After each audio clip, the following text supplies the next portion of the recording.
Hello everyone, it's Shane Kanto, your Wasteland reviewer, and I'm here to review Nocebo. And this is from director Lorcan Finnegan and writer Garrett Shanley, and focuses on a fashion designer who's suffering from a mysterious illness that puzzles her doctors and frustrates her husband until help arrives in the form of a Filipino carer who magically just comes into their lives, and there's so much more to who this woman is and how this film all comes together. And this is a really impressive, well-made thriller from Finnegan, who previously did Vivarium, which was such an interesting and compelling film with Imogen Poots and Jesse Eisenberg. And here, Ava Green, who I adore. I want to see her in more things. She is an incredibly talented actress who wound up has been wasted in America with a lot of lackluster films, but here she really gets to shine and show a lot of pain and suffering, some arrogance and controllingness and pettiness, all wrapped into this character Christine, who from the very beginning is seen by this really disturbing tick-ridden dog who winds up flicking these ticks on her, and she winds up becoming sick and disoriented, and her joints and her fingers and her hands are locking up. And then Diana,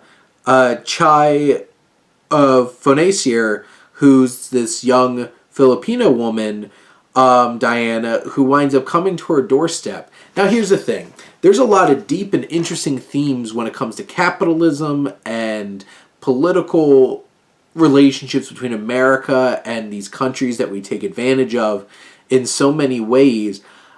You might be able to see where this is coming from the start. I'm pretty dense to a lot of stuff like that, so I didn't necessarily think, oh, that's definitely what's going to happen. But when it happened in hindsight, I'm like, that makes a lot of sense.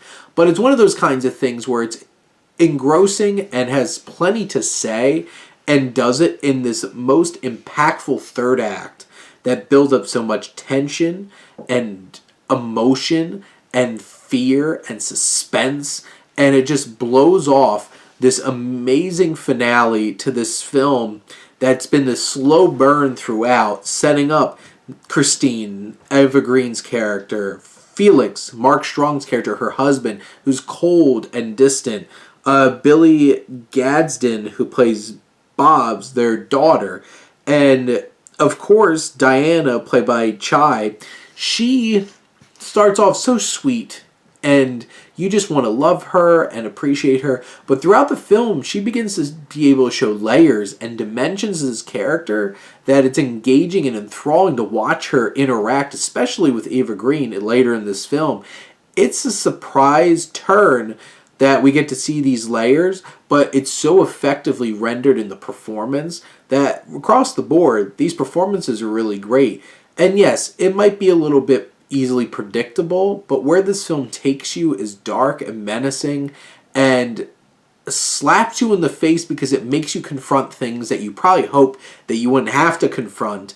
And you could definitely tell Christine, Ava Green's character, was really hoping she never had to meet consequences for some of her actions.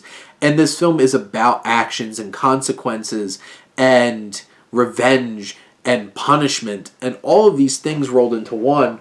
And it's visually striking. It's intense. It's really an impressive film that delivers on so many different layers. There's a great genre fare. I really love this. And if it wasn't so predictable, it would have an even higher thing for me. But in the end, this was really impactful, well acted, well shot. I was engrossed from start to finish, and I really loved this film. But those are my thoughts on Nocebo. Let me know what you think, and let's talk some movies. But thank you as always for tuning in and supporting your Wasteland reviewer.